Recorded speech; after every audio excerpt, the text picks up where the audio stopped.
Hello guys, j'espère que vous allez bien. Bienvenue sur ma chaîne YouTube, bienvenue dans ce nouveau Taste and Talk. Je suis trop contente de vous retrouver aujourd'hui.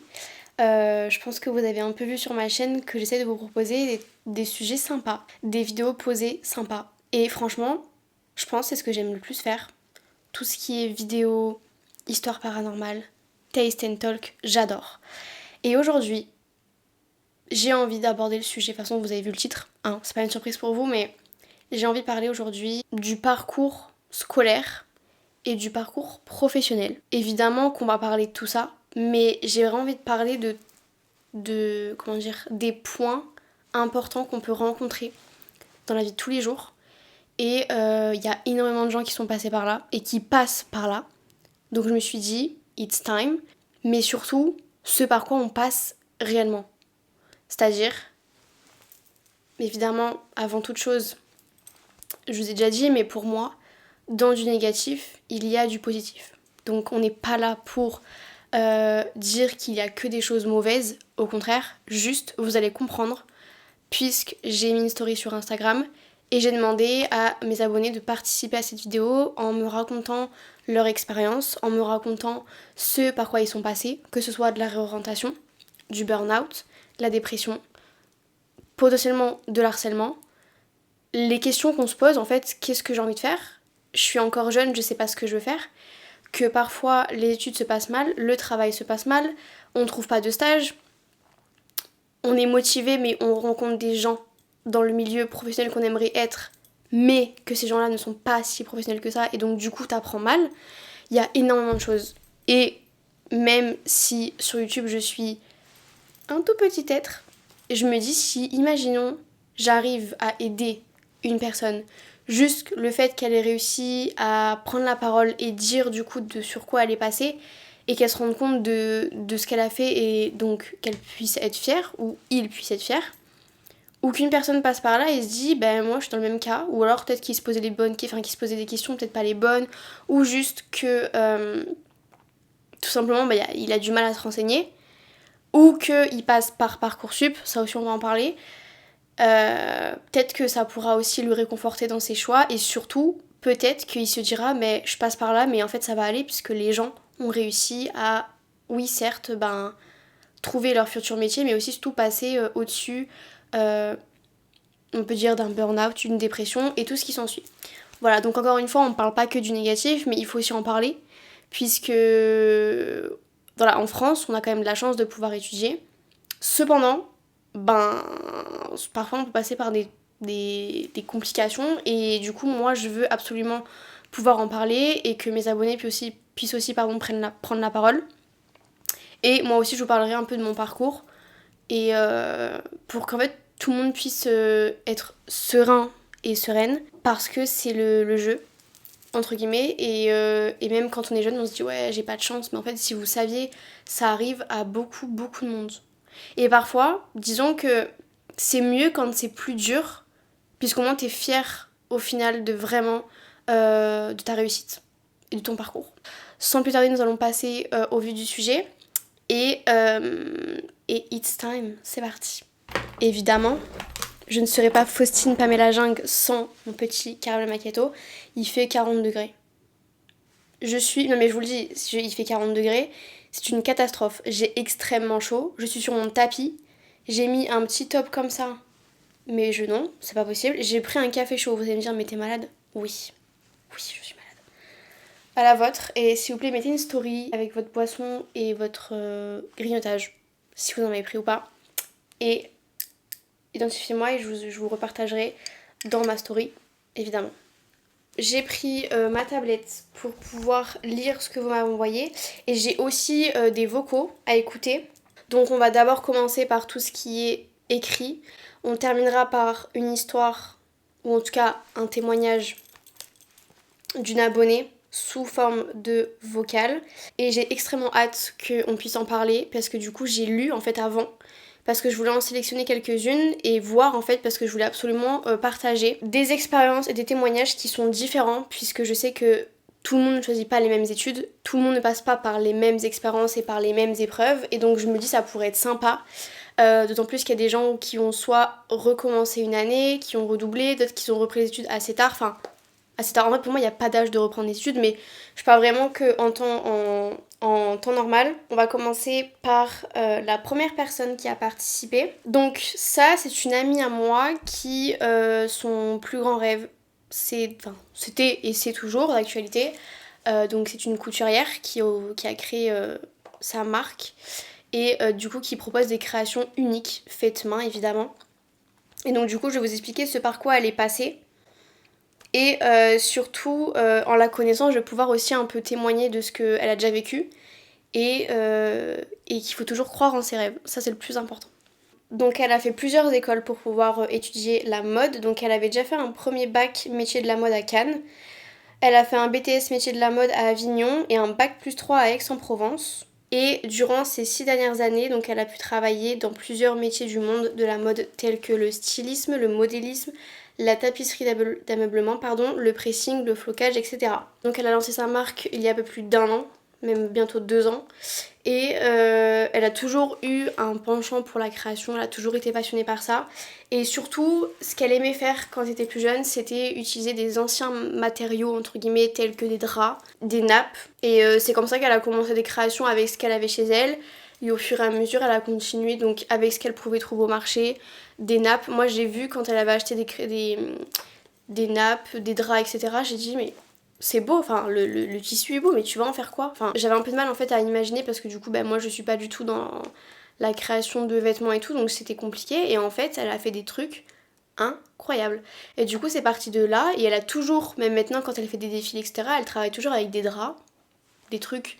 Tu dis, ça paye pas de mine, je vais les utiliser. Vous pouvez, hein, en tant que chiffon ou quoi, mais elle l'utilisait pour faire des robes et incroyable. Elle a fait des robes, je vais vous mettre quelques images. De toute façon, j'ai posté un vlog justement, un défilé. Donc c'était elle qui avait fait le défilé avec ses créations. Et tous les tissus qu'elle avait, c'était des tissus qu'elle avait récupérés pour pas les jeter quoi. Et en fait, elle a fait des créations, mais j'ai dit, mais c'est dingue. Donc franchement, incroyable. En donnant vie à ces idées que du coup, sa passion en fait s'est développée de plus en plus, qu'elle a décidé de se lancer. Et franchement, ce qu'elle fait, c'est incroyable et vraiment remarquable. Je trouve qu'elle est extrêmement motivée et bien inspirée. Et puis aussi, elle dessine, ça c'est bien parce que moi, quand elle m'avait fait ma robe d'anniversaire aussi, pareil, j'ai fait un vlog pour mon anniversaire. Elle a fait cette robe-là. Et en fait, elle m'avait fait des dessins, j'étais en mode ah ouais, d'accord, ok. Et franchement, elle a vraiment du mérite parce qu'elle a vraiment un talent, pour moi je trouve de dingue. Après moi je ne suis pas couturière donc je ne sais pas faire et j'ai pas envie d'apprendre parce que franchement je ne suis pas patiente, mais elle passe des heures à essayer de créer une création et pouvoir proposer quelque chose de différent, en même temps d'unique, parce que c'est une création qui reste quand même assez simple, puisque elle, ses goûts, c'est quand même assez simple. Mais il y a quand même sa touche perso de par ses tissus qu'elle a trouvé, que ce soit au marché ou peu importe. Enfin, c'est vraiment, je trouve que son travail est vraiment beau et elle peut vraiment être fière de ce qu'elle fait, quoi. Évidemment, vous imaginez bien qu'elle est passée aussi par des moments compliqués, tels que par exemple une entreprise qui n'a pas vraiment voulu l'aider à évoluer. Pareil, comme c'était une élève qui était forcément passionnée, donc qui était vraiment une des premières. Pourtant, elle ne se vantait pas, juste elle était passionnée, elle a toujours écouté à l'école, elle travaillait beaucoup aussi de chez elle, donc c'est ça qui a fait qu'elle a réussi son examen haut la main et que surtout elle a pu aussi évoluer très rapidement. Et, et du coup, forcément, ça a créé une sorte de jalousie dans sa classe. Honteux parce qu'en plus, c'était entre filles, quoi. Enfin, il y avait aussi des garçons dans la classe, mais vous imaginez bien, en plus, moi je trouve ça quand même fou encore maintenant, en 2024, même encore. Enfin, je parle de 2024, mais je parle aussi d'avant. Comment on peut être aussi méchante entre filles? Enfin, si le métier n'est pas fait pour toi, t'arrêtes, tout simplement. Bref. Donc voilà, donc oui, évidemment qu'elle est passée par plein de réussites, plein de belles choses, mais il y a eu aussi évidemment des trucs qui étaient beaucoup moins cool, mais quand même, évidemment, je vais pas rester 3 heures sur le sujet parce que j'ai quand même envie qu'on parle du positif, mais c'est vrai qu'il y a eu quand même de l'harcèlement, la méchanceté gratuite, que ce soit même avec des professionnels ou avec des élèves ou quoi. Elle a jamais lâché et finalement elle continue toujours et elle s'en sort très bien. Donc ne jamais lâcher. Ne jamais, jamais, jamais, jamais lâcher. Absolument en parler parce que du coup elle fait partie de mes très bonnes amies et je voulais faire passer ce petit message en début de vidéo. Voilà, donc croyez en vous et persévérez si vraiment vous êtes vraiment passionné et que vous êtes faite ou fait pour ça, croyez-y. Parce que là vous avez la preuve et qu'il faut persévérer.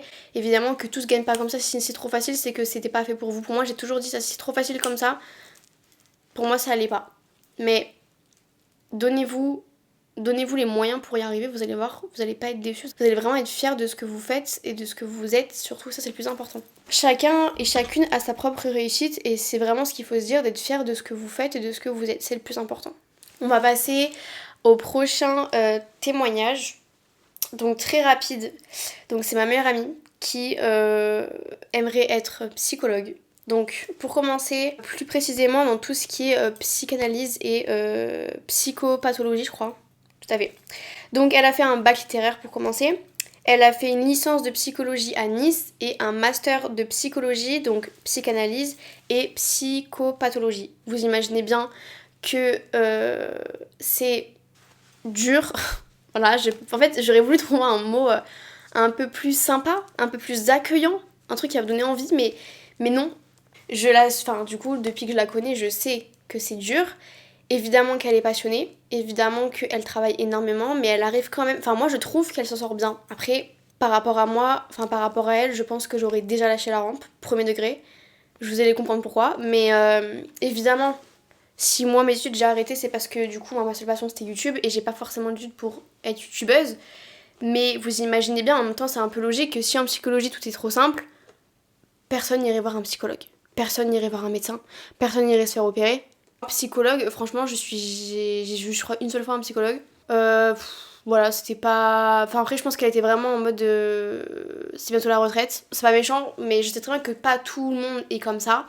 Mais évidemment, ma meilleure amie m'a toujours dit que il faut tester plusieurs psychologues pour savoir lequel nous correspond. Et je savais pas ça. Je savais pas. Donc pareil, ça aussi... si vous voulez être psychologue ou juste vous voyez quelqu'un, mais du coup, c'est un peu en mode... Ah, je suis pas sûre, enfin ça a pas l'air d'être quelqu'un de très, très pro.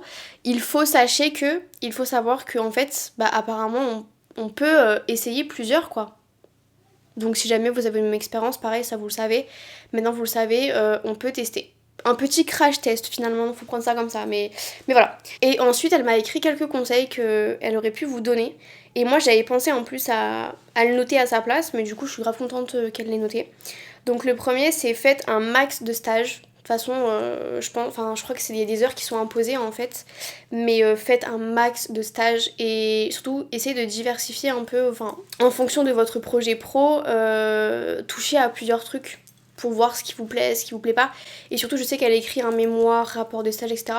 Et donc il faut savoir aussi, maîtriser je pense un peu le sujet et surtout, du coup c'est logique parce que vous n'allez pas faire psychologue pour être coiffeuse, ça me paraît logique mais vous m'avez comprise, pouvoir toucher plusieurs trucs pour vraiment avoir assez d'expérience pour savoir ce que vous voulez faire, de quoi vous parlez et qu'est-ce qui vous correspond le plus surtout. Donc un maximum de stages et pareil inscrivez-vous dans des associations. Donc pour sa part c'était psychanalytique.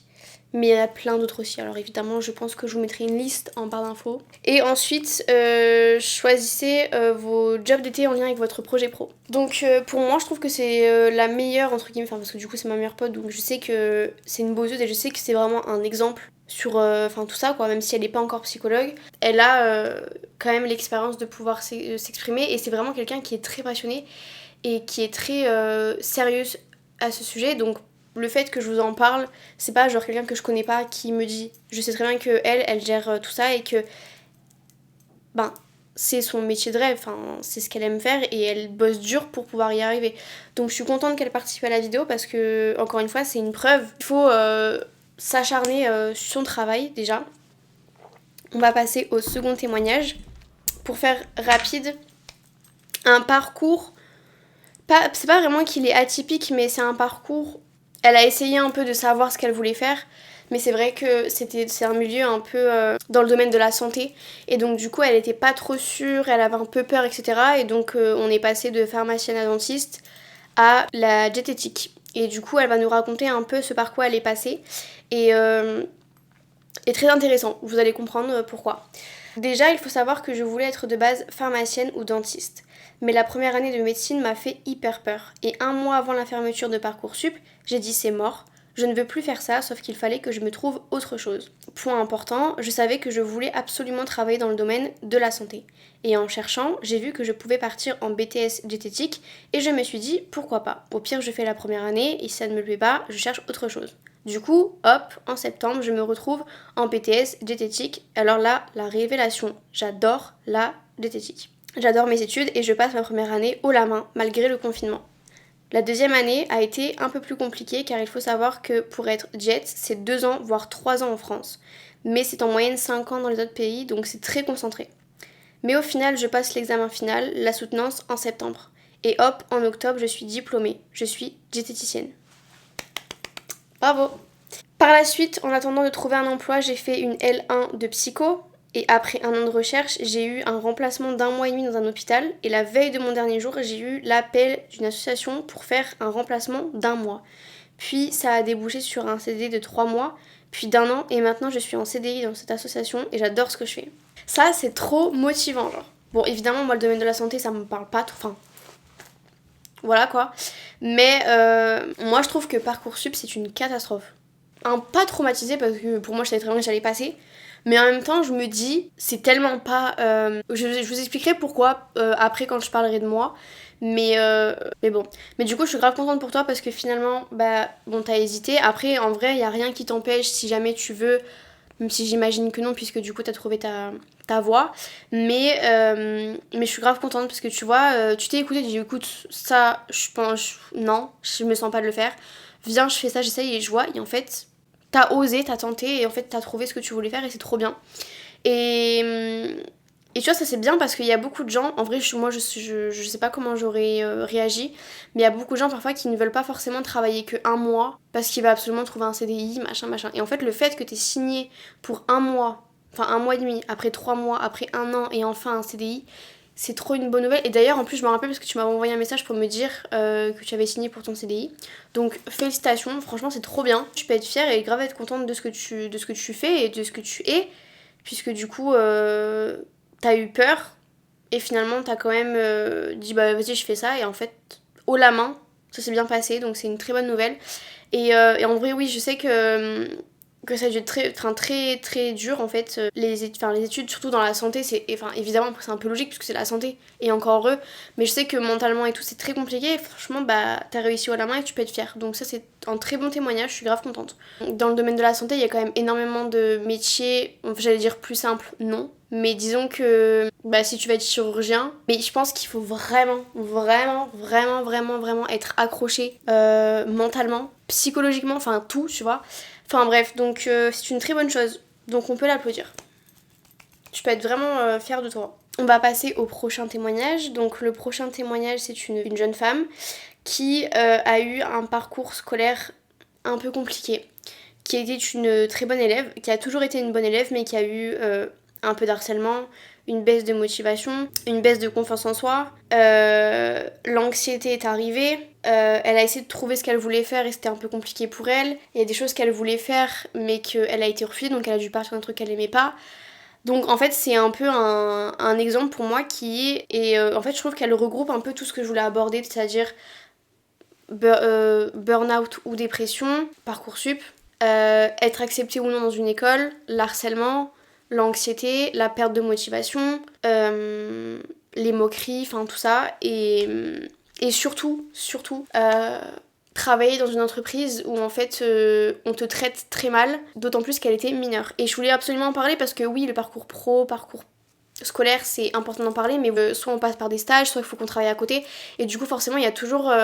si jamais, dans tout ce qu'on va lire, là, vous vous sentez un peu concerné, n'hésitez pas à en parler à quelqu'un, que vous soyez mineur ou majeur, on s'en fiche, parler à quelqu'un pour que vous puissiez agir. Parce que là, dans ce que je vais vous lire, vous allez comprendre que même si on est jeune ou pas, et que même si parfois qu'on soit majeur ou mineur et qu'on n'ose pas dire les choses, juste le fait de pouvoir poser les mots sur ce qui se passe et en parler à quelqu'un qui pourrait agir à votre place ou juste vous faire comprendre et que vous puissiez prendre conscience que ça n'est pas normal, c'est déjà pas mal. Vous allez comprendre pourquoi. Il faut pas se comment dire, il faut pas s'en vouloir de pas avoir agi parce que si, parce que ça. Vous allez comprendre, quand on est très fatigué mentalement ou que ça va pas, des fois on essaye un peu de, comment dire, pas relativiser, mais en fait t'es épuisé quoi, tu vois. Et il faut pas s'en vouloir, évidemment, c'est normal, c'est humain, tout le monde passe par là.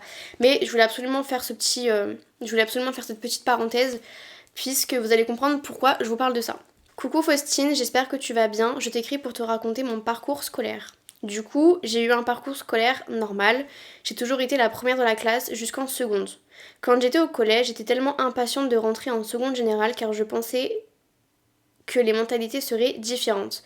J'ai subi du harcèlement au collège. Donc je suis rentrée en seconde et je ne sais pas ce qui s'est passé. Je me suis retrouvée avec des personnes meilleures que moi. Mes notes ont chuté et ma confiance aussi. J'arrêtais pas de me comparer aux autres filles de la classe par rapport à leur niveau scolaire, donc je passe ma seconde et je sens déjà que ça va pas trop mentalement, que je me mets énormément de pression. Je passe en première et là c'est la descente aux enfers. Je me lève plus le matin, je dors en cours, je rends copie blanche, je m'isole, je voulais parler à personne. J'essaie de tenir, mais en décembre de ma première, je suis au plus bas. Entre-temps, j'ai été diagnostiquée en dépression sévère, donc j'ai dû me faire hospitaliser et expliquer à ma SCPE pourquoi du jour au lendemain j'ai arrêté de venir. J'osais plus sortir de chez moi, par peur de croiser des gens de ma classe et qu'ils me prennent pour une folle. Donc bref, je pars en hospitalisation, je rentre, ça va beaucoup mieux et je me dis que je veux retourner au lycée. J'y retourne une après-midi, je rentre au lycée et là je sens l'angoisse monter. Je mets un pied dans la classe et là je m'effondre devant tout le monde. À partir de ce moment-là, j'ai arrêté l'école en avril. Pour l'année suivante, je voulais me réorienter et je voulais aller en bac pro mode. J'ai fait ma candidature en avril et en juin, on m'annonce que je ne suis pas retenue. Donc j'ai nulle part où aller. Je dois trouver un plan B et je me retrouve en bac pro commerce alternance en seconde. Je ne vais pas t'expliquer à quel point c'était l'horreur. Les gens de ma classe étaient perturbateurs. Ils me rabaissaient car j'étais très bonne élève. Les profs. J'étais en alternance, donc j'ai travaillé dans une entreprise qui était un bar à chat. C'était super au début, jusqu'à ce que le patron profite de ma gentillesse. J'étais en commerce, donc mon travail était de gérer la vente de thé dans le bar, de les apprendre, gérer les stocks, etc. J'ai dû faire ça 2 heures le premier jour et après je n'ai fait que du service avec heures sup non payées. Je travaillais de midi à 22 heures avec 30 minutes de pause, j'étais mineure. J'ai continué mon année sans trouver de travail, donc j'allais à l'école une fois par mois et le reste du temps je faisais rien, on m'aidait pas à trouver du travail, enfin bref. Ensuite j'ai parlé à la référente du bac pro commerce en lui disant que moi je voulais aller en mode et elle a réussi à me faire profiter d'une matinée en immersion. C'était génial, j'ai réitéré mon dossier pour septembre 2023 et j'ai été acceptée enfin. Donc actuellement je suis en seconde pour la 3e fois alors que j'ai 18 ans. Je viens de terminer ma première année complète depuis 3 ans. Je suis paumée, je ne sais même pas si je veux continuer dans la mode. De base j'étais quelqu'un de créative mais la dépression a tout emporté. Je ne sais pas à quoi vont ressembler les prochaines années et ça me fait peur. Mais si je témoigne c'est pour partager mon histoire et montrer que c'est ok de se réorienter plusieurs fois pour trouver sa voie. L'endroit où on se sent bien et où la santé mentale passe avant tout. Voilà, bisous. C'est trop mignonne. En tout cas, merci beaucoup pour tout le temps que tu m'as accordé. Là, vous comprenez bien qu'on parle d'une personne qui est très intelligente, très motivée, très créative et que finalement, il y a eu plein de choses qui se sont passées qui ont fait que... Moi, je pense que c'est horrible, mais je vais pas remettre le couteau dans la plaie. Je pense que c'est par rapport au harcèlement que ça a commencé. C'est un peu un engrenage en fait, et donc du coup, c'est horrible parce que je suis sûre que t'es quelqu'un de super gentil, super motivante, intéressante, et en fait de te lire ça me fait mal au cœur, genre vraiment. Mais dis-toi juste que là, le plus dur est passé. En fait, en te lisant, déjà, je sais pas si tu vois déjà quand tu relis ce que tu m'as écrit, déjà, sans t'en rendre compte, peut-être, je ne sais pas, toi-même t'acceptes la situation et t'arrives quand même à te dire que ouais, je suis passée par là, mais finalement, j'ai quand même passé le plus dur, puisque finalement, t'as quand même réussi à faire une année complète sans sécher, même si c'était contre tout, parce que du coup, t'étais vraiment pas bien, tu vois. Donc, déjà, ça, c'est une très grande réussite. Et ce que les gens te disent, ça, c'est de la jalousie pure et dure. Et tu vas me dire, peut-être, non mais Faustine, c'est pas ça. Si, parce que pour te dire ça, c'est que c'est des gens sûrement qui n'arrivent pas à faire le quart de ce que tu fais. Toi, tu fais tellement tout avec facilité qu'ils doivent se dire, mais attends, mais comment c'est possible? Donc ce que je vais faire, c'est que du coup, je vais la harceler pour qu'elle soit aussi à mon niveau, entre guillemets, pour que du coup, tu n'arrives pas à t'en sortir en cours. C'est terrible, hein. Mais le nombre de personnes qui sont comme ça, et j'en ai vu tellement, mais si vous saviez que... c'est vraiment pas étonnant. Maintenant, le fait que t'aies changé et que même si tu repasses ta troisième année de seconde, c'est pas une honte, c'est pas tu perds du temps, au contraire. Parce qu'imagine que tu serais restée dans ce que tu faisais avant, je pense que tu serais complètement différente. Et peut-être que là, tu sais pas trop ce que tu veux faire dans le sens où t'es perdu par rapport à la mode. T'as fait une année, tu continues, mais si vraiment il y a autre chose qui te tente, ose, tu vois. Essaie d'en parler avec tes parents, de savoir ce que eux ils en pensent. En plus, t'as toujours été créative, donc moi, ce que je te conseille, moi, c'est ce qui m'arrive des fois quand j'ai trop enchaîné que d'un coup j'ai un ras-le-bol ou juste j'ai pas une perte de motivation, mais juste j'ai pas trop quoi proposer, je sais plus vers quoi me tourner, etc. Moi, ce que je fais, c'est que je fais un petit break, tu vois. Je sors, j'écoute de la musique. Moi, souvent, quand je sors et que je mets de la musique, je sais que j'ai des nouvelles idées qui arrivent. Et d'ailleurs, c'est grâce aussi au fait que je sorte avec mes écouteurs, que je vais, je sais pas, au bord de mer, que je vais à la salle, que j'ai enfin pu proposer cette vidéo là parce que du coup c'est venu comme ça, tu vois.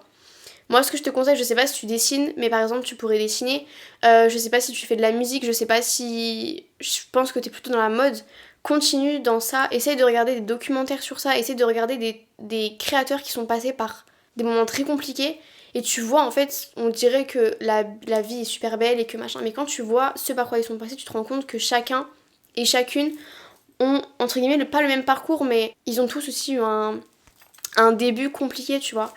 Et t'as déjà fait énormément de progrès, t'as quand même énormément bien évolué. Enfin, t'imagines bien que les gens... Enfin, moi, par exemple, la première, moi, mes études, après une dépression, entre guillemets, ben, j'ai tout arrêté, tu vois. J'aurais pu continuer. J'ai pas continué parce que j'ai dit non, j'ai pas envie de me forcer. Et surtout que moi, j'avais pas d'études qui pouvaient m'aider à devenir youtubeuse. Sois juste fière de ce que tu fais et de ce que tu es. Et même si tu rechanges de voix, c'est ok, genre vraiment c'est ok, t'as pas du tout besoin de te mettre de pression. Évidemment en vrai c'est humain, moi qui ça c'est forcément c'est plus facile à dire qu'à faire, tu vois, parce que je suis moi et parce que forcément je lis ce que tu me dis. Mais je sais que toi de ton côté c'est encore plus compliqué. Mais juste dis-toi que là ce que t'as fait déjà c'est déjà énorme. Et qu'il y a plein de gens qui auraient déjà arrêté depuis le début, même si en vrai c'est pas une réflexion, c'est pas une critique. Juste tu t'acharnes, tu vois, sur ça et ça c'est bien. Il faut que tu te rendes compte que t'es très forte mentalement et que t'as le caractère pour pouvoir persévérer, donc continue comme ça. Voilà. Et ensuite, ce qui concerne la santé mentale, tu as bien fait d'en parler, puisque c'est encore une fois ce que tu as fait pour pouvoir te protéger, et surtout parce que c'était par rapport à ta santé mentale qui a fait que tu as fait une dépression sévère. Mais déjà, ce qui est bien, c'est que du coup, t'es parti voir un professionnel pour du coup que tu... Entre guillemets, parce que moi je l'ai pas fait, tu vois, quand j'étais pas bien. Mais après, moi je pense, j'ai pas fait une dépression sévère, hein, mais juste j'étais vraiment très très mal. Et autre chose, c'est que du coup, tu réalises que t'es pas bien, c'est un moment qui est compliqué, mais tu vas remonter la pente. Et là, t'es en train de la remonter la pente. T'es en train de la remonter, donc juste sois fier de ça. Et pour la santé mentale, du coup, t'as une sorte de mauvaise expérience, mais qui fait que maintenant, quand tu sais, donc je parle pas que scolaire, hein, je parle en temps normal, même par exemple le travail ou autre, quand tu sens que dans cet environnement, tu ne sens pas bien, que l'environnement n'est pas sain, tu pars. Et là, tu vois, t'as eu l'expérience. Évidemment, il fallait que tu passes super par de l'harcèlement, mais ces gens-là, en fait, honnêtement, moi je pense, après je n'étais pas avec toi, mais moi je suis sûre à 99% que ces gens-là étaient juste mal dans leur peau et qu'évidemment ils ont vu quelqu'un réussir, donc forcément ils ont été méchants. Ça, malheureusement, c'est banal, même si c'est pas normal. Maintenant, c'est comme ça qu'ils fonctionnent, enfin, entre guillemets, c'est terrible, hein, mais voilà. Du coup, santé mentale, pareil, tu vois, puis même t'as une prof aussi qui t'a fait une sorte d'immersion et ça c'est super sympa, tu vois. Ça c'est top, c'est vraiment top. Donc santé mentale, hyper important, et t'as bien fait d'en parler parce que je trouve que la santé mentale c'est hyper important. Encore une fois, le mot important est trop présent, je trouve. Mais moi, la santé mentale, tu vois, je m'en suis intéressée, genre, juste après avoir été dans cette période un peu de burn-out, dépression. Je me suis renseignée juste après, en fait, être allée un petit peu mieux. Mais ouais, même avant, tu sais quoi, avant tout ça, je saurais même pas parler de ça parce que j'avais du mal un peu à poser les mots encore une fois sur ce que je ressentais et surtout j'avais fait l'impasse de ma santé mentale même si je connaissais pas vraiment enfin c'est pas que je connaissais pas le terme, c'est juste que j'étais pas forcément intéressée par ça. Et en fait j'avais fait l'impasse de ma santé mentale en mode je suis un robot, je peux y arriver. Il y a des limites, Faustine, tu vois. Donc pour moi t'es l'exemple, tu vois, encore une fois, et tu peux vraiment être fière de ce que t'as fait. Donc sois fière de ce que tu es, de ce que tu deviens. continue dans cette voie, après tu vois si tu veux changer. Et si jamais tu veux m'écrire par message pour me dire un peu où t'en es pour la rentrée, etc., bon, franchement, ce serait avec grand plaisir. Et je ferai un update évidemment anonyme sous la vidéo.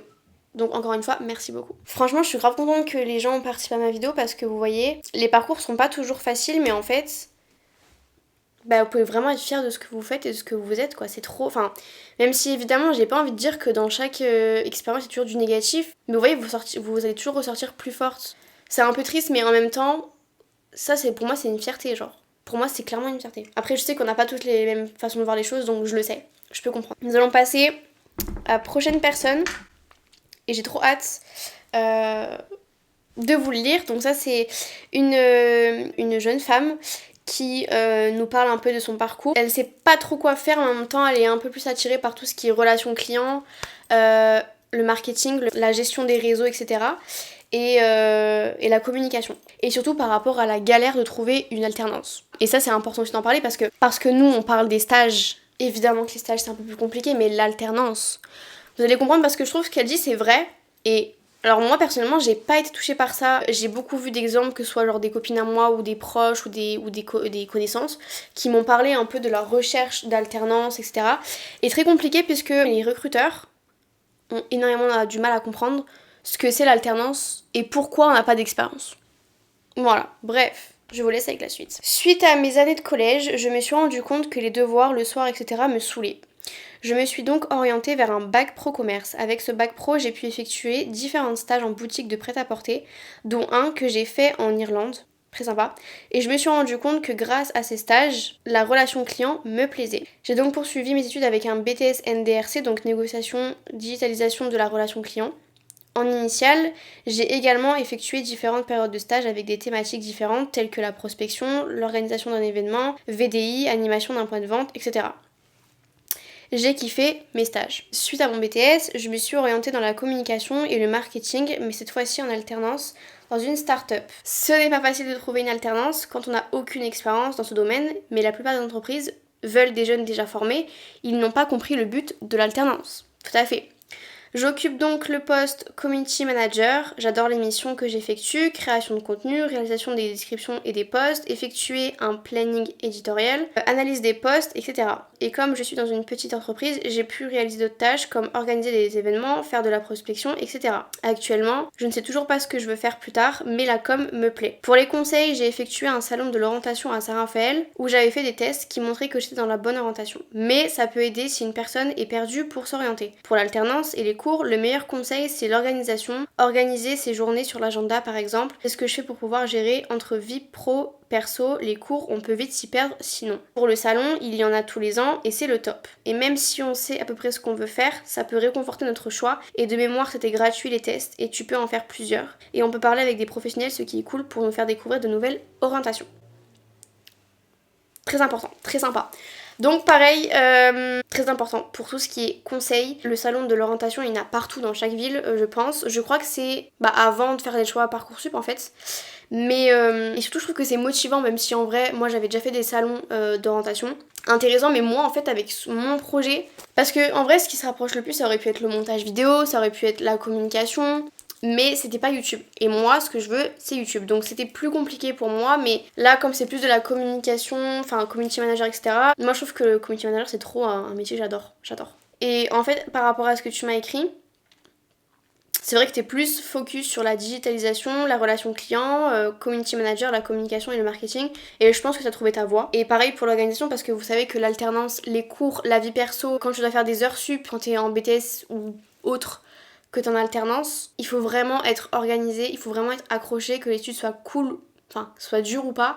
C'est l'alternance. L'alternance, ça fait rêver beaucoup de personnes, mais en même temps, il faut vraiment être organisé, motivé, parce que t'as pas forcément de devoirs, parce que t'as quand même pas mal de choses à faire en cours.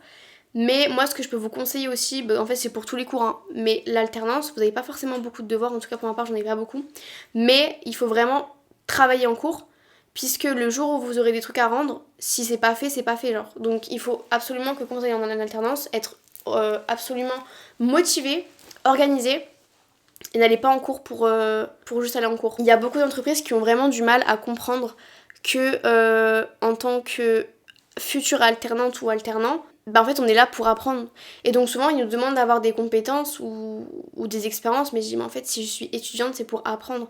Et du coup des fois c'est un peu complexe. Et si jamais vous cherchez une alternance, ne soyez pas choqués entre guillemets d'entendre ça, puisque je sais que c'est la première à entendre de vous avez de l'expérience dans ce domaine. Je dis non, du coup c'est pour apprendre. Ah mais du coup ça va être possible. Un peu compliqué pour trouver une entreprise parfois. Moi pour ma part je vous expliquerai encore une fois mon parcours et comment j'ai trouvé une alternance. Mais parfois on peut tomber sur une alternance par chance ou non. On va passer à la prochaine et dernière personne, donc un autre témoignage qui sera sous forme de vocal. Et j'ai trop hâte que vous puissiez l'écouter parce que c'est très motivant, très inspirant. Et donc là pareil on parle sur de la psychologie.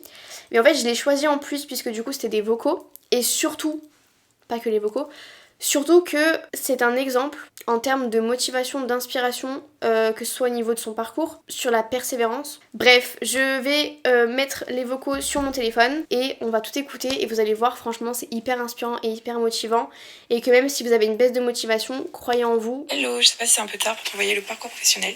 Du coup, moi je t'ai parce qu'en vrai il est un petit peu, genre, pas atypique, mais il a été genre bien compliqué. En gros, donc déjà j'ai fait un bac L, littéraire, pendant le Covid. Donc déjà j'ai eu le bac en 2020, donc entre guillemets un faux bac, hein, parce que j'ai pas passé d'épreuves, etc.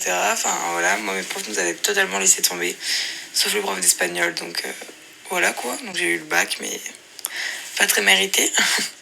Ensuite, j'avais fait des vœux Parcoursup pour rentrer en psychologie, parce que c'est ce que je voulais faire depuis hyper longtemps, etc.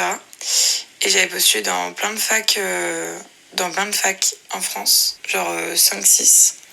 J'ai été prise nulle part, alors que j'ai eu le bac avec mention assez bien. Et du coup, je me suis retrouvée sans rien, alors que j'avais un logement, etc.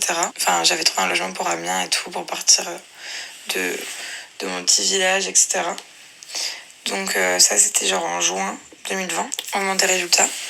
Et c'est seulement le 26 août, donc vraiment proche de septembre, quoi. Là, on peut pas faire plus près, que j'ai réussi à trouver une formation, une licence.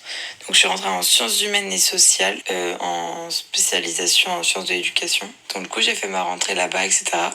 J'ai fait 1 an, mais pareil, 1 an où on a été beaucoup en visio parce qu'il y avait encore le Covid, etc. Donc c'était assez compliqué. Malgré tout, j'ai quand même validé ma première année de licence, etc. Et ah oui, et donc pendant l'été, avant d'aller en sciences humaines et sociales, j'avais contacté toutes les universités de France par mail qui faisaient de la psychologie pour me présenter, leur expliquer mon projet, etc. Enfin voilà, genre leur dire je suis désolée de pas passer par Parcoursup, mais il vous reste pas de la place et tout. J'ai été rejetée de partout, genre vraiment partout. On me répondait non, on peut rien faire, etc. Donc bref, du coup voilà, mon année de sciences humaines et sociales se termine. Je me suis réinscrite sur Parcoursup pour aller en psycho. Donc vraiment, genre, ma phobie, Parcoursup, je suis désolée, mais c'est le pire truc de l'univers. Et cette fois-ci, j'ai été en liste d'attente pour aller en psycho à Amiens. Mais genre, pas trop longue la liste d'attente, genre, je crois qu'en une semaine, j'ai été prise.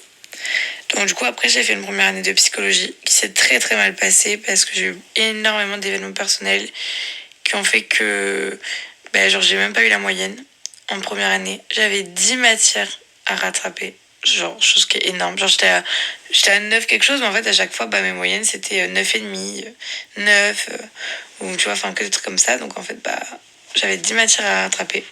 Je suis allée au rattrapage, j'ai augmenté, donc j'étais à 9 et des brouettes et je suis arrivée à 10,5, 10,7, un truc comme ça.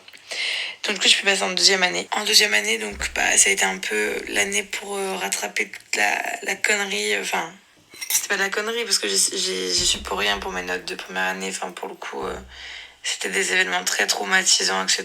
Donc très compliqué. En gros, grosse dépression liée à des événements traumatiques lors de ma première et ma deuxième année de psychologie. Donc ça a été compliqué. Mais en deuxième année, j'ai fait que d'augmenter mes notes. Donc, en fait, toute ma licence, j'ai fait que ça. J'ai fait que d'augmenter. Et ensuite, en deuxième année, j'ai terminé genre avec 11 et demi, je crois. Ensuite, je suis passée en troisième année de psychologie. Sauf qu'en fait, en troisième année, on se spécialise. Du coup, moi, j'ai pris le parcours psychologie, spécialisé en neuropsychologie intégrative et psychologie du développement. Donc là, par contre, je me suis grave épanouie. Enfin, en fait, je savais déjà que, à la base, je suis arrivée, je voulais faire psychologie du développement. Je voulais vraiment être avec les enfants, etc. Et en fait, en L2, vu que je faisais beaucoup de neurosciences, de la neuropsychologie, etc., en fait, je me suis rendu compte que c'était ça que je voulais faire. Donc du coup, je me suis spécialisée dans ce domaine-là en L3. Donc j'ai validé, etc. Enfin, tout se passait très très bien.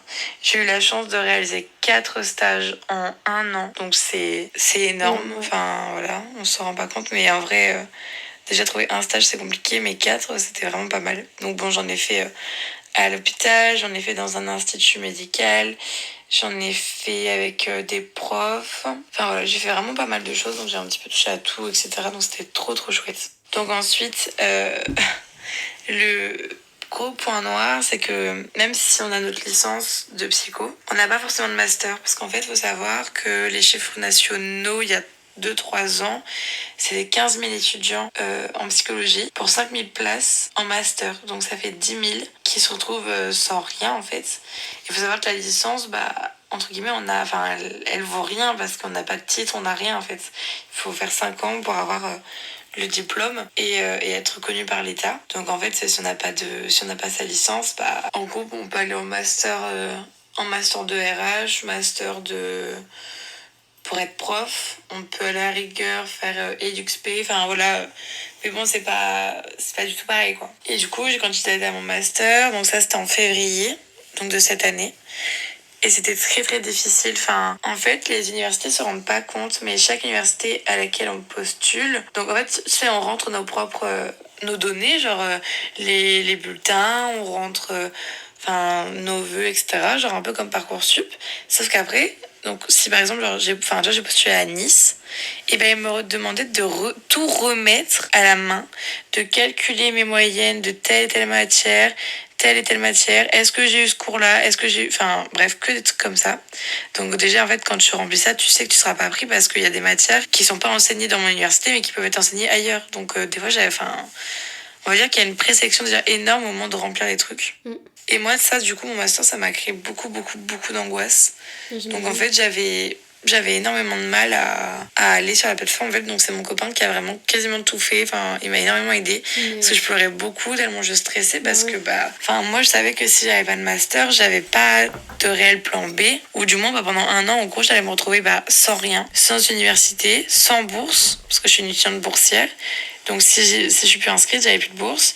Et si j'ai plus de bourse, ça veut dire qu'il faut que je travaille pendant minimum 20 heures semaine. Donc ça veut dire pas le temps pour faire des stages ou quoi que ce soit. Enfin bref, c'était vraiment... les solutions étaient pas agréables, quoi. Enfin, c'est pas que c'est impossible, mais c'est juste que mentalement, à un moment donné, on n'est pas des robots. Puis en plus, déjà que t'as dû avoir une pression énorme parce que c'est énormément beaucoup de travail. T'as le stage à côté qui prend énormément de temps parce qu'à côté de ça, il faut quand même que tu fasses ton rapport de stage ou ton mémoire, etc. Travailler 20 heures, enfin non, en fait, clairement pas. Et moi, ça, du coup, mon master, ça m'a créé beaucoup, beaucoup, beaucoup d'angoisse. Et du coup, bref, on fait la candidature en février, donc en même temps que les examens, les dossiers, etc. Donc vraiment une période très compliquée, très fatigante, etc. Et puis du coup, on a eu les résultats à partir du 4 juin. Donc le 4 juin, sur la plateforme. Alors non, avant ça, au mois de mai, je suis appelée pour un entretien pour accéder au master. Donc en fait, je savais que si j'étais pas appelée pour l'entretien, c'était mort. Et là, j'ai été appelée. Donc on a été 82 présélectionnés pour les entretiens sur 800 candidatures. Donc c'est énorme. Donc je faisais partie des 82 présélectionnés. Alors qu'en termes de moyenne, j'étais même pas dans la moyenne haute des gens. Mais vu que j'avais un très bon dossier, que je te détaillerai un petit peu après, mon parcours est un peu long, je suis désolée. Peut-être que je rentre trop dans les détails, je sais pas. Bref. Donc je fais mon entretien, donc il y avait 5 enseignants, donc 4 que je connaissais et 1 que je connaissais pas. Donc tu te présentes pendant 5 minutes, même pas, 3 à 5 minutes. Et après, tu réponds aux questions. Désolée, tu réponds aux questions et en fait les profs ils ont été à la fois horribles avec moi, vraiment ils m'ont posé des questions par exemple sur ma première année alors qu'ils étaient très bien au courant de pourquoi j'avais des résultats aussi bas, mais bon je pense qu'ils n'ont pas eu le choix. Et après, j'ai une prof à qui j'avais fait un stage qui m'a félicité devant tout le monde de mon implication, etc. Que j'avais fait vraiment du très bon travail.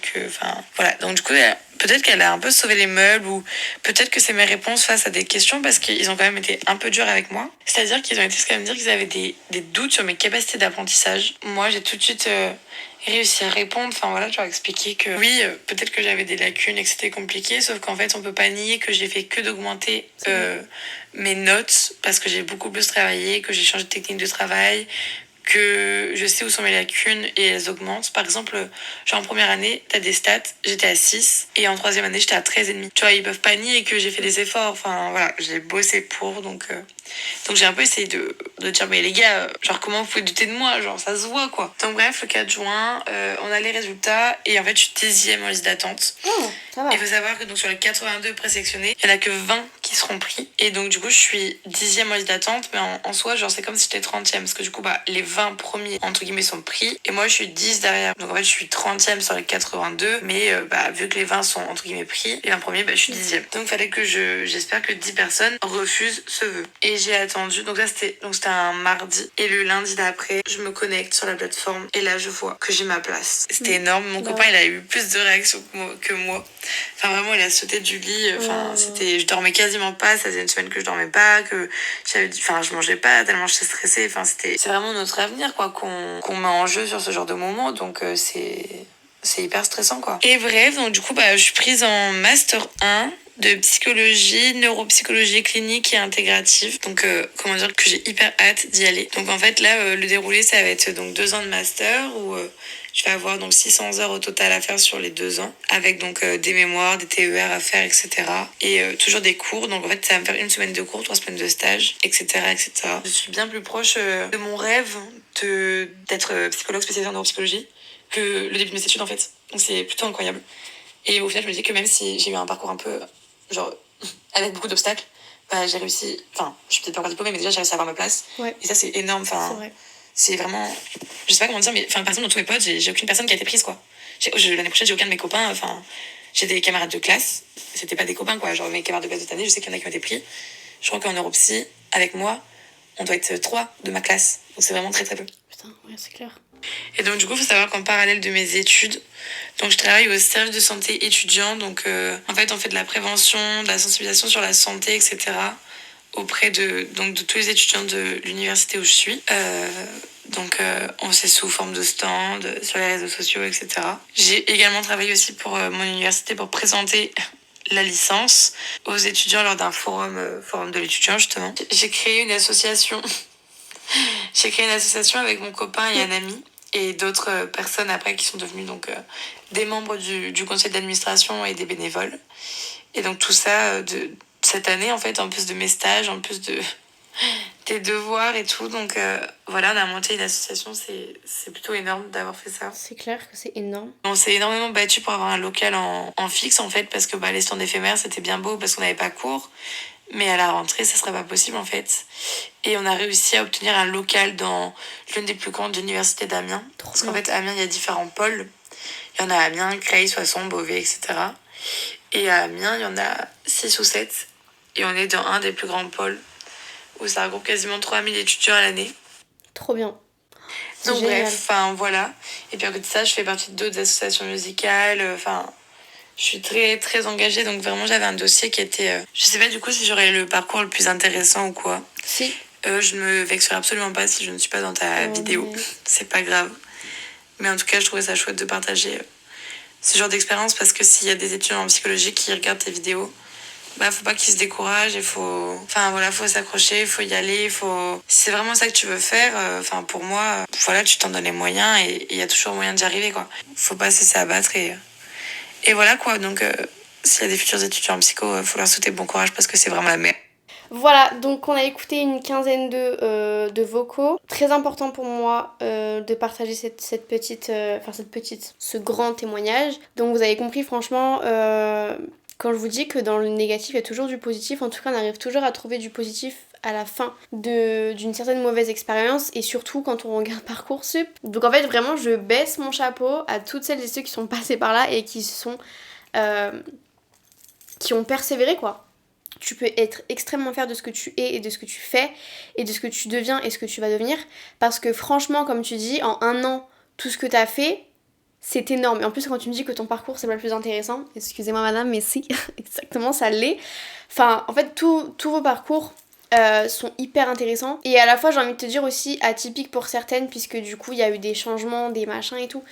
Et toi, enfin vous avez pas lâché quoi, genre toutes les personnes qui ont participé à la vidéo, enfin en tout cas celles que j'ai choisies, vous avez toutes et tous persévéré quoi. Et donc Et donc c'est exactement ce que je voulais faire passer comme message parce que encore une fois là, le dernier ce que je voyais beaucoup sur TikTok c'était Parcoursup, machin, mes résultats et tout et je voyais des gens qui étaient déçus. Je ne sais pas si la vidéo va être longue mais moi je voulais quand même vous parler de mon parcours qui en vrai n'est pas vraiment atypique mais je me suis dit peut-être qu'il y a des personnes qui vont passer par là et qui vont peut-être se reconnaître en moi. Donc on va commencer par le collège. Moi pour ma part j'ai redoublé ma troisième, j'avais demandé à redoubler puisque pareil j'avais des gros problèmes personnels qui faisaient que je ne séchais pas. En fait je savais pas quoi faire de ma vie et j'avais pas envie de passer au lycée et en fait de me ruiner ma santé mentale même sans vraiment m'en rendre compte puisque la santé mentale en vrai je savais pas ce que c'était à ce moment-là mais surtout c'était vraiment en mode je me suis dit ça sert à rien que j'aille là-bas parce que si j'y vais pour ne rien faire je pense que je vais avoir une vision du lycée qui va être complètement différente de celle que j'avais, enfin celle que j'aurais pu avoir et celle que j'ai eue finalement et donc je me suis dit je vais redoubler. Et ça me laissera encore 1 an pour rester dans cette bulle que je connais quoi finalement. Et que quand j'arriverai pour passer au lycée, je saurai ce que je voudrais faire. Et surtout j'irai pas au lycée en mode je suis démotivée, je vais sécher, tu vois. Parce que pour moi c'était genre hors de question, je me serais mise une balle dans le pied pour aller au lycée pour finalement être dans cette bulle encore de tristesse tout le temps et d'être énervée et de pas avoir de motivation. Et si c'est pour redoubler ma seconde, même si en vrai c'est ok, j'avais pas envie de me dire j'y vais pour rien faire quoi. Ça sert à rien. Donc j'ai demandé le redoublement. Est-ce que j'étais hyper motivée? Bah non, parce que du coup tu recommences une année donc forcément c'est pas ouf. Du coup on passe au choix. Évidemment je savais pas quoi faire parce que en fait moi ce que je voulais faire c'était YouTube mais vous savez que personne n'était au courant à ce moment là. Pour celles et ceux qui avaient déjà suivi mon premier podcast où j'avais parlé de YouTube, moi c'était YouTube mais rien d'autre quoi. Donc du coup j'avais fait des choix au pif parce que... Enfin au pif. Oui et non mais en même temps je savais pas quoi faire. Moi j'avais fait que des stages en coiffure. Mon dieu. C'est pas que j'ai pas aimé la coiffure, hein, mais c'est juste que j'avais des maîtres de stage et tout en mode mais... Bref, n'en parlons pas parce que franchement c'est... Quand j'y repense, vraiment je me rappelle, hein, j'étais mineure à ce moment-là, quand j'y repense, je me dis... Mon dieu. Ah ouais non franchement ça craint, ça craignait de ouf, bref. Donc du coup je fais des choix, commerce, esthétique, machin, et si j'adorais le maquillage, vous le savez très bien, mais j'étais en mode est-ce que j'ai vraiment envie d'aller là-bas? J'avais peur qu'on me dégoûte du make-up. Et j'ai préféré choisir le commerce pour moi de mon côté parce que moi j'aurais bien voulu être make-up artiste avant donc j'ai dit je vais continuer à apprendre chez moi toute seule et je me formerai avec une vraie make-up artiste parce que je sais que si je vais en études là-bas s'il y a une prof qui ça se passe mal j'ai pas envie d'être dégoûtée du maquillage, c'est ma seule passion, c'est la seule chose qui m'aide à aller, c'est un peu comme une thérapie entre guillemets pour celles et ceux qui ont une passion, vous savez de quoi je parle. Première année au tout début j'étais un peu je sais pas comment je pourrais me qualifier mais j'étais un peu immature en fait. Mais ça a pas duré longtemps parce qu'après j'ai vite compris que j'étais au lycée donc il fallait que je sois sérieuse. Puis même pour moi, ce que je rêvais moi c'était de la maturité parce que j'en avais un peu marre d'être dans un monde d'enfants. Donc j'étais très contente de passer au lycée mais en même temps... Bref, c'est un peu nouveau pour moi donc forcément j'étais un peu euphorique je crois. Donc j'étais 10, 11, 12. Voilà, c'était moi dès que j'ai 10 ça me va tu vois. Sauf que j'ai très vite changé de mentalité, de façon de penser et très vite je suis... devenue une bonne élève, je sais pas si j'étais une des premières mais en tout cas j'étais une bonne élève je trouve. Jamais absente, je voulais pas être absente, j'ai bossé chez moi, je bossais en cours, j'avais de très bonnes notes, j'écoutais en cours etc. Du coup ça m'a permis de bien remonter la pente et au lieu de passer à 10-11 j'étais arrivée à 14-15 de moyenne donc j'avais toujours des tableaux d'honneur. Donc quand j'étais en bac pro commerce j'avais des stages. Alors moi les cours ça se passait bien mais les stages, oh my god, est-ce qu'on peut en parler? Oui bien sûr on va en parler justement, c'est le but. Les stages, moi c'était pas très compliqué à en trouver, c'était juste que moi je savais pas où travailler. Dans le sens où il y avait plein d'entreprises mais ça me donnait pas envie. Alors oui c'était un stage de 1 mois c'est pas la fin du monde. Mais moi il était hors de question que je travaille dans des trucs genre où j'apprenais rien, ou juste en fait on me demandait de passer le balai, hors de question. Voilà, c'était hors de question. Donc j'avais trouvé des stages, mais c'est vrai que j'étais quand même assez timide, donc parler avec des gens c'était compliqué pour moi. Mais bon, j'avais trouvé des stages super sympas et tout. Sauf que après j'ai dû changer d'entreprise parce que ça allait fermer, donc j'ai trouvé une entreprise. Mais je pourrais pas dire le nom de l'enseigne parce que c'est une enseigne qui est connue. Quand on fait face à des adultes, forcément, ils te disent t'as pas d'expérience, t'es jeune donc t'as rien à dire, machin. Mais en fait, quand je regarde, même avec le peu d'expérience que j'ai, entre guillemets, parce que du coup maintenant je fais YouTube, que ce soit au niveau du management, de la gestion, et du coup la directrice de je sais plus quoi, je crois. Mais j'ai dit mais directrice de quoi, genre? Des fois quand j'y repense, je me dis mais en fait c'était juste de la gueule. Franchement, je sais que les adultes, on a toujours dit on respecte les adultes et tout, mais quand quelqu'un clairement vous manque de respect, excusez-moi, hein. Mais Après je m'en rappelle, je me suis pas laissée faire, hein. Elle pensait que j'allais me taire et que j'allais baisser les yeux. No fucking way. Évidemment, je suis pas là pour manquer de respect, mais vous imaginez bien que quand je fais un stage et qu'on te demande de faire des trucs, je suis en mode mais vous voulez que j'apprenne quoi en fait en faisant ça? Je dis ok, pas de soucis, je le fais. Je m'en rappelle, on m'a demandé de faire par exemple gestion de livraison, gestion des stocks, etc. Pas de soucis. Mais les garçons ils faisaient le double de mon poids, le double de ma taille. Je fais 1m50. En fait, elle m'a hurlé dessus parce que du coup, je rangeais les vêtements dans chaque rayon, enfin rayon entre guillemets. Donc, comme je connaissais pas forcément le magasin par cœur, bah je prenais, enfin pas forcément le temps, mais en même temps, j'allais pas. Enfin, je préférais prendre mon temps et ranger correctement que me dépêcher et me tromper. Ça me paraît logique. Et je me rappelle, elle m'avait engueulée devant tout le monde. Elle pensait que j'allais me taire. Excusez-moi. Mais non. Évidemment, je n'étais pas insolente. Je dis juste qu'à un moment donné, que je sois alternante, stagiaire, ce que tu veux, c'est non. En plus, elle m'a engueulée pour un truc, je suis en mode, mais tu veux quoi?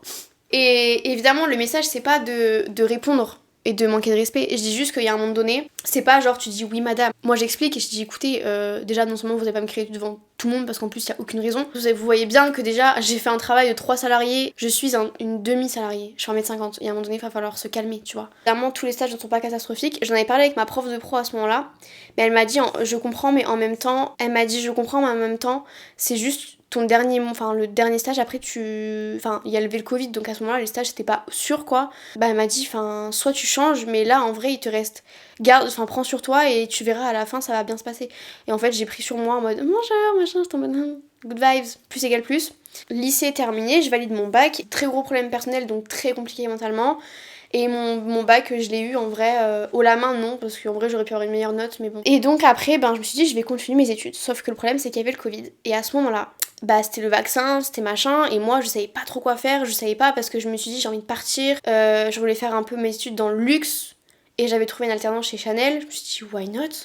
En même temps je me dis, Chanel, je sais pas s'ils vont vraiment faire que du ménage, sauf que j'ai dit ouais non, c'est pas...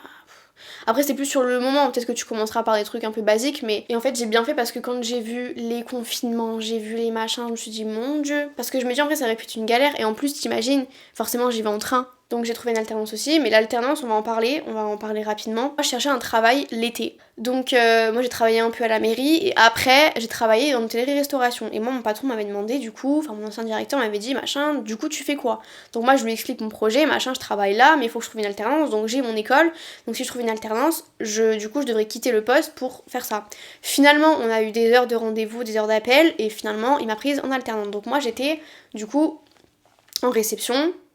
Et comme la réception, ça m'a très vite saoulée, je faisais réception, restauration, hôtesse d'accueil, le bar et femme de chambre. Il faut sachez que en BTSMCO, j'ai fait une dépression, burn-out, je ne saurais pas comment vous l'expliquer, mais c'était horrible. Je pleurais tout le temps, c'était comme la personne qui m'avait raconté où elle arrivait en cours et qu'elle s'était effondrée, etc. Moi c'était pareil, je m'étais effondrée dans les bras d'un prof que je ne connaissais pas. La santé mentale c'était au plus bas, l'environnement n'était pas sain, ça n'allait pas du tout. Mais finalement je me suis lancé un objectif qui était pourri. Enfin pourri non, mais en même temps c'était pas bon pour ma santé mentale, mais j'ai quand même continué jusqu'à la fin. Et mon diplôme je ne l'ai pas eu. Évidemment que j'étais première de la classe malgré que j'étais au plus bas.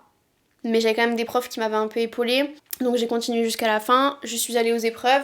Pour moi j'ai réussi, bon bref. Est-ce que j'ai vraiment envie de parler du résultat? En fait, disons que quand j'ai regardé mes notes au début de mon BTS jusqu'à la fin, j'ai nettement évolué. Et même si j'étais au bout de ma vie, j'ai vu l'évolution parce qu'au BTS j'ai eu des 14 en gestion, j'ai eu 14 ans en management, 13 en gestion. C'est plus à l'oral où en fait ils m'ont clairement saqué comme jamais. Et en plus du coup quand j'ai vu que je l'avais pas eu, vous imaginez bien que j'étais partie dans une crise d'hystérie parce que je me suis dit en fait quand j'ai vu les résultats, je me suis dit non mais j'ai fait tout ça pour rien. Non Faustine, non, parce qu'il faut pas se dire ça. Je me suis vite ressaisie, je me suis dit non Faustine t'as pas fait ça pour rien.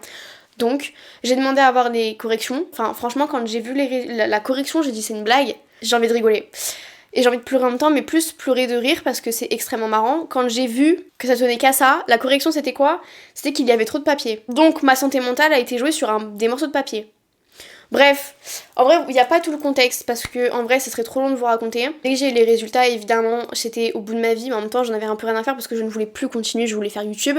Parce que je m'étais donné un objectif, c'est soit je continue mon BTS, j'y vais jusqu'à la fin et je ferai YouTube à la fin. Mais c'est juste en fait le fait d'avoir fait tout ça pour rien, même si en vrai, non, parce que j'ai énormément appris et j'ai pris sur moi et j'ai appris beaucoup de choses sur moi-même.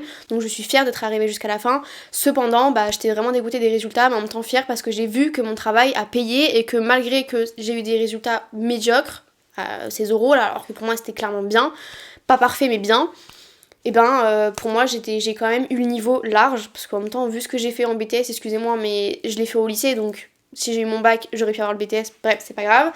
Et évidemment quand je suis arrivée dans mon alternance, tout le monde, enfin à mon entreprise où je travaillais, tout le monde savait très bien que j'allais l'avoir, finalement je l'ai pas eu, donc tout le monde a été là pour moi et j'étais très contente parce que je pensais pas avoir eu autant de soutien. Et finalement quand j'ai terminé de travailler là-bas, j'ai dit stop, je fais YouTube. Et maintenant, depuis, je me suis lancée sur YouTube et je suis très contente et j'espère que ça payera un jour. Voilà. Morale de l'histoire, croyez en vous, travaillez, soyez acharnés, soyez fiers de ce que vous faites et croyez en vous, c'est le plus important. J'ai vraiment voulu, au lieu de parler pendant des heures devant mon micro, je voulais absolument avoir des témoignages. Je voulais, au lieu de parler de pourquoi, du comment, de mes expériences, etc. et de ce que c'est, etc., je voulais absolument que les gens prennent la parole pour que vous puissiez comprendre, au-delà de ça, de faire des recherches, que ce soit des gens qui parlent de leurs expériences, parce que je pense que les gens vont pouvoir peut-être mieux comprendre et se mettre plus facilement à la place des autres pour essayer de comprendre et aussi de comprendre ce par quoi il faut passer. Donc j'espère que ça vous aura plu, n'hésitez pas à aimer, commenter et partager et à vous abonner. Et surtout préserver votre santé mentale, c'est le plus important. Plein de bisous et j'ai hâte de vous retrouver pour une prochaine vidéo. Bye bye.